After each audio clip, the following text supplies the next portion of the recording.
So what's up sa mga kahombre ko dyan? Magagawasapan na naman niya pala to. At syempre mga kahombre ko, alam niyo na, today is the day kung saan atin pong tatalakayin mga kahombre ko. And the biggest ever to do this is mga kahombre ko, si Badjaw Girl mga kahombre ko. Naku, napakatindi ho ng issue. Nga babae na to mga kahombre ko. Ano nga ba pangalan ito? Rita Gaviola mga kahombre ko. Ayan ha, atin ho pakinggan ang storyline ng babae na ito mga kahombre ko. Hinahanap mo ba ako sa Facebook? Napakadali lang yan mga kahombre ko. Ito ang main Facebook ko. Ito naman ang bago kong Facebook page na Boss MG. At syempre kapag gusto mo ng t-shirt ko, which itong mga shirts na ito ay lalabas this coming November, paunahan na lang, message ka lang sa The Biggest Merch. Nagkaroon ho ng video si Badjaw Girl kung saan galit na galit ho siya sa isang episode ng sikat na podcast mga kahombre ko. Itong podcast ho na to, punong-puno ho sila ng mga katarantaduhan din at kakupalan sa internet mga kahombre ko. Ayan ho yung totoo dyan. Kumbaga, no holds barred siya. So, kung ano-ano na lang pinagsasabi nila and wala silang pakialam. Alam niyo yun? So, it's a good thing, di ba? Ganun talaga. May mga ganung klase ng podcast. So, nasa sayo na lang yon kung gusto mo yon or ayaw mo yon. Kung ayaw mo yon, huwag kang manood. Pero yan nga yung issue ngayon, mga kahombre ko. Sino nga ba itong Rita aka Badjaw Girl? Siya ho isang Filipina content creator, dating PBB housemate at model, mga kahombre ko. Nakilala ho siya noong May 2016 sa edad na 13 nang makunan siya ng litrato ng isang litratista na si Topper, mga kahombre ko ha. Dahil sa mga litratong ito na nag-viral sa internet. Nabigyan siya ng media exposure sa mga palabas tulad ng Rated K at Tonight with Boy Abunda. So yan. So dahil sa picture na yan mga kahombre ko, makikita natin na nagbago ho ng tuluyan ang buhay ng Badjaw Girl na ito mga kahombre ko. In fairness ha, naging super sikat ho nitong tao na ito and pwede na nating sabihin na from literally rags to kahit pa paano riches din mga kahombre ko. Kasi nagkaroon din siya ng kasikatan at definitely nagkaroon siya ng pera. To the point na hindi na nga niya talaga kinailangan pa na manlimos mga kahombre ko. So,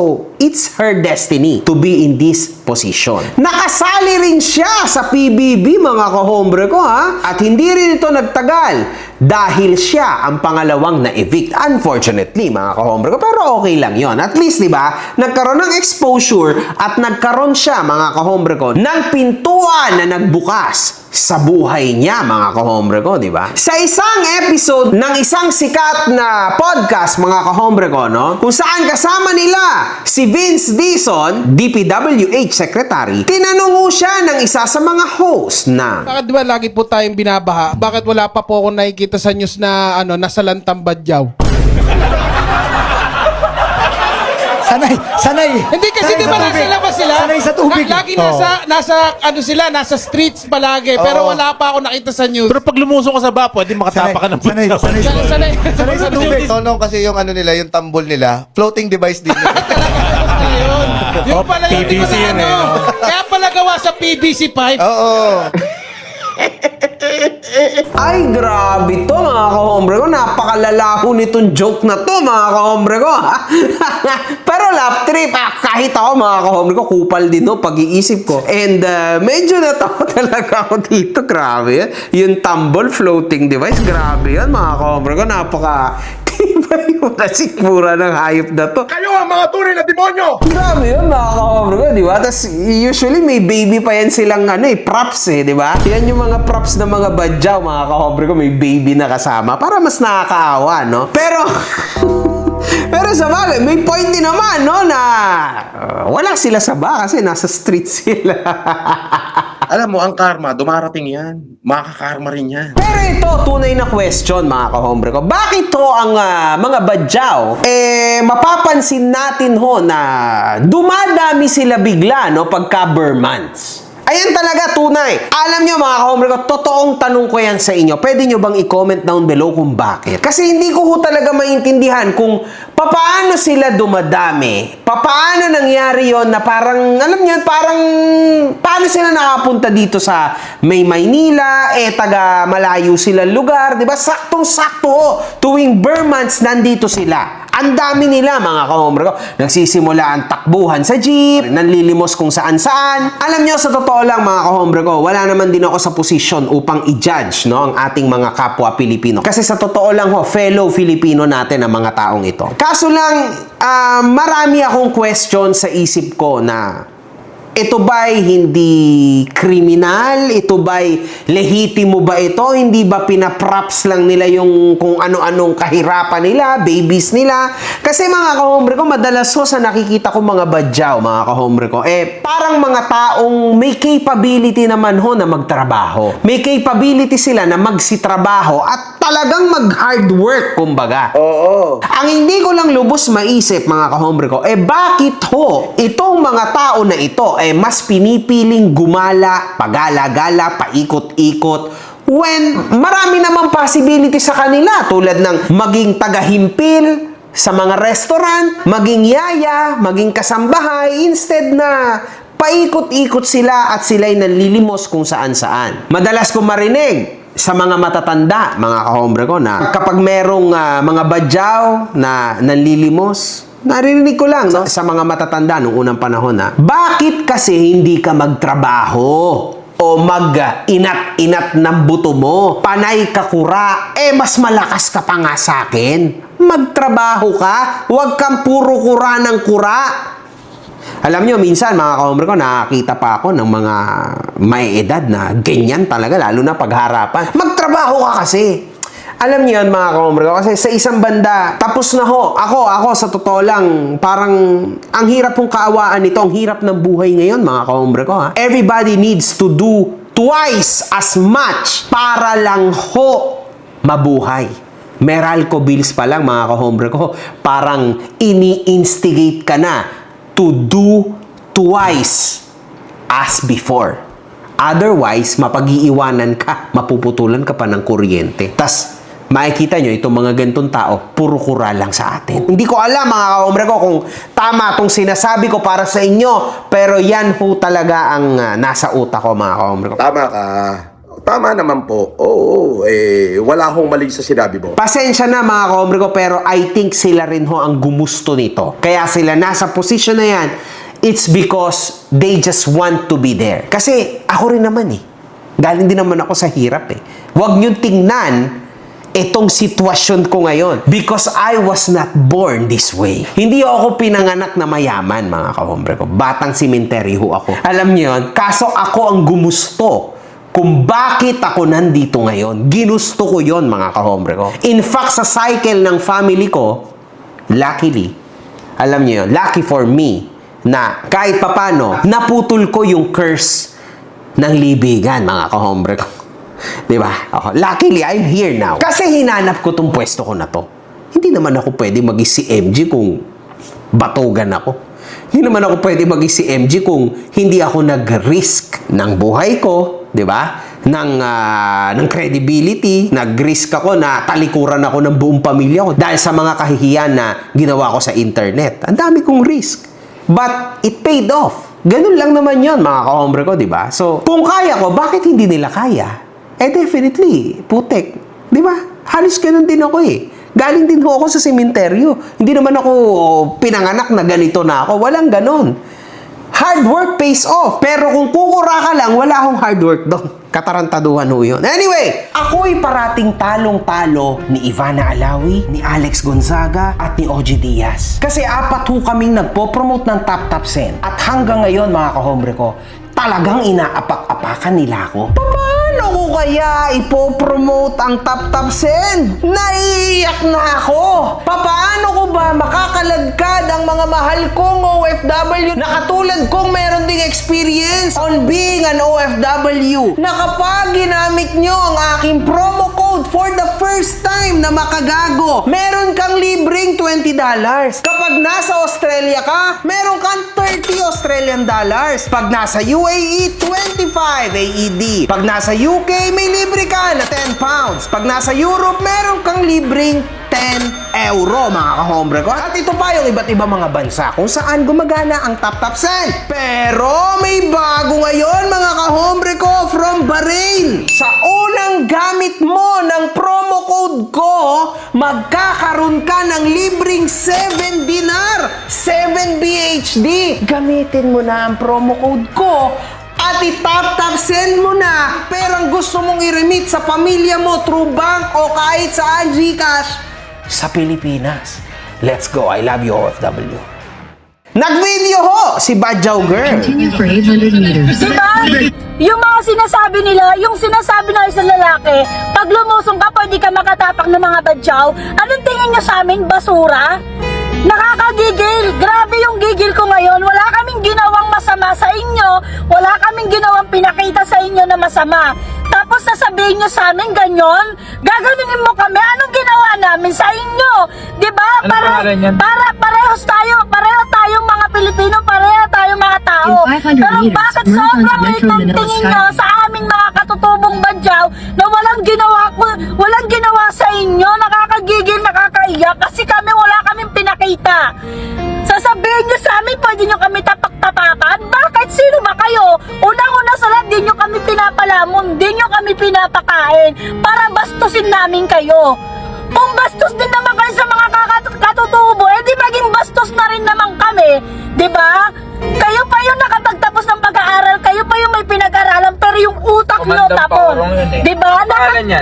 At shoutout sa'yo, Nonong, PBB ka before. Pero sana, bago ka magsalita ng mga ganyan, sana inisip mo muna. Utak ang puta. Ang utak mo pabaliktad nakakagigil. Wala kaming ginawa sa inyong masama.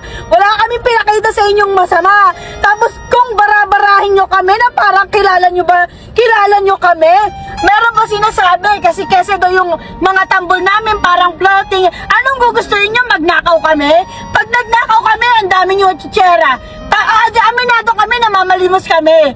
Ha? Pero ginagamit namin sa tama. Diba?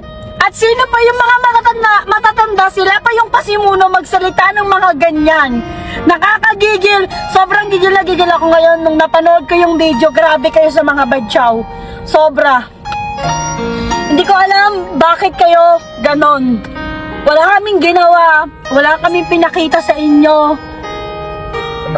Napangit. So yan mga kahombre ko, galit na galit siya. Pero nasa point naman ho na siya'y magalit mga kahombre ko. Kasi sobrang pangit naman na sinabi ng mga taong ito sa podcast nila. Pero still, hindi rin naman ho ibig sabihin na ito isang badyaw, pwede mo nang apak-apakan. Kasi tama naman siya na kapwa Pilipino rin ho natin sila. Ang mali naman sa kanila is hindi ho yung pagiging Pilipino nila, kundi yung pagiging batugan nila. Yan yung ayaw ko sa mga tao na to. But the rest is okay. Kasi isang lahi lang naman tayo dito, mga kahombre ko. Okay lang yun. Ganun talaga. Pero yung pagiging batugan ho, mga kahombre ko, hindi nun gina-justify. Yung pagiging badyaw mo, kasi mahirap ka lang, kasi wala kang bahay, no. Stupid ho yan, mga kahombre ko, kasi there's no excuses in life. There are no shortcuts in life. Pero lalong-lalo na, wala hong excuses in life. So, para sa mga gantong klase ng tao, mga kahombre ko, yung mga kabatuganan nyo will never ever justify anything. Ayun ang mga totohanan, masakit. Dapat magtrabaho kayo ng tama, magtrabaho kayo ng patas. Marami pa ho dyan, mga kahombre ko, mga badyaw na nanghihingi, tas pag hindi mo pa binigyan o binigyan mo ng piso, itatapon pa sa'yo yung piso o duduraan ka pa. Unfortunately, nagkaroon ho ako ng ganyang experience. Hindi naman ako dinuraan, mga kahombre ko, pero syempre, pagkakuha ko no, sa aking kotse ng coin, hindi ko na alam, mga kahombre ko, syempre, hindi naman ako nag-check, binigay kong ganon, bang, hindi ko na-realize na parang 5 pesos lang yon, tigpipiso. Hindi ko naman sinasadya again, di ba? Nagalit ho siya. Binato niya pa yung 5 piso na tigpipiso. So, sabi ko, wow, this is quite shocking. So, medyo may dala rin ako. Kaya hindi na ako nagbibigay sa mga yan. Then, madalas pa ako nai-scam, mga kahombre ko. Diyos ko, Lord.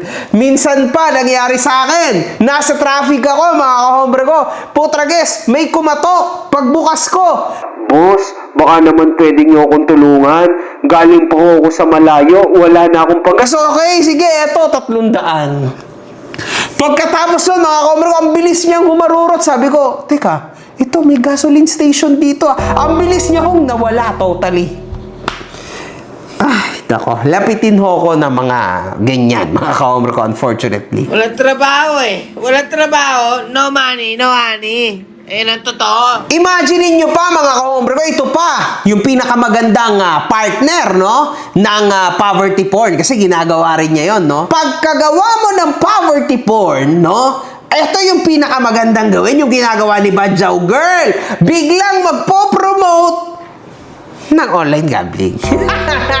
Hindi lang basta-basta promote. Kasi ang pinopromote niya ho, ay hindi rin PAGCOR license. Makikita natin mga kahombre ko na sa list of PAGCOR accredited gaming system, mga kahombre ko, wala ho yung kanyang pinopromote, mga kahombre ko, na hindi na natin ipapakita pa, na online gambling platform. Yari ka ngayon, Badjaw, na alam mo ba na nanonood sa akin ng CICC? Alam mo ba na nanonood si Yusek Aboy sa akin? Eh, hindi naman pala accredited ng PAGCOR yung pinopromote mo. Eh, hindi ba bawal na yun ngayon? Mag-promote ng illegal, ng hindi accredited ng PAGCOR, and yet, yun yung ginagawa mo. Kakaproblema ka tuloy, guys. Dapat di ka na lang nag-video. Ang dami tuloy naging problema mo ngayon, no? Lalo na pag na-show cause order ka pa yan, lap trip yan. Delikado ka dyan, naku. Kinakabahan yan. Kinakabahan yan. So, kita mo na, gagawa ka ng mabuti kuno, di ba? Isang mabuting bagay, pero dalawang katarantaduhan yung gagawin mo in just one action. Kasi imagine mo, tumulong ka, pinagkakitaan mo, mas malaki pa ang kinita mo kaysa sa inilabas mo, obviously, kikita ka pa, sisikat ka pa, pangatlo, magpo-promote ka pa. Diba? Nang illegal pa. So, grabe mga kahombre ko, ang dami niya hong na-hit. Sa isang action niya lang, mga kahombre ko, sobrang tindi ho na disappointment sa tao na ito, mga kahombre ko. Kaya, mali na nag-react ka pa. Yan tuloy. Masisilip ka na ng kung sino-sino. Good luck! Good luck! Good luck! Good luck! Ulol, gago. Wala na to. Comments, mga kahombre ko. Comedy ang tema ng show. Ano ka ba? Mas gigil na gigil kami sa inyong mag-asawa na tamad din. Aba, tama rin pala. Hindi lang pala ako nakakaisip nun. Umaasa sa pagbablog, easy money. Ba't di nyo sila kupkupin para di na sila nandudura? Pa-feeling victim kayo mag-asawa. Ulul, style bulok. Ay, grabe to. Galit na galit. Easy lang, ha? Hindi naman lahat kaparehas mo yung kapalaran, Rita. Yung ibang kalahi or katribo mo are being aggressive to the point na halos sakta ng ibang tao kapag di na pagbibigyan. Aba, totoo nga mga kahombre ko ha. So, legit pala to. I have this multiple experience. So, parehas kami mga kahombre ko. Na once nabigyan ko yung isa, magugulat ako na iba naman yung nasa likod ko. And hindi ako tinitigil hanggat hindi ko nabibigyan. So, hindi mo masisisi ang ibang tao kung ganun initial reaction nila sa mga katribo mo. Lalo't hindi mo naman kilala lahat ng mga badyaw kung katulad mo sila ng pag-iisip or hindi. So, yun. Tama naman mga kahombre ko, no? I mean, matatalino na talaga ang mga netizens sa panahon ngayon. Well, para sa akin mga kahombre ko, isa ho itong pagkakamaling malaki, no, ni Rita, mga kahombre ko. To the point na, unfortunately for her, galit na nga mga tao sa kanya, masisili pa siya ng gobyerno dahil sa mga kailigalan na ginagawa niya. Good luck, Badjaw Girl! Walang good fucking vibes. One love, good fucking vibes. Yes, of course. Galingan mo pa, putang ina mo!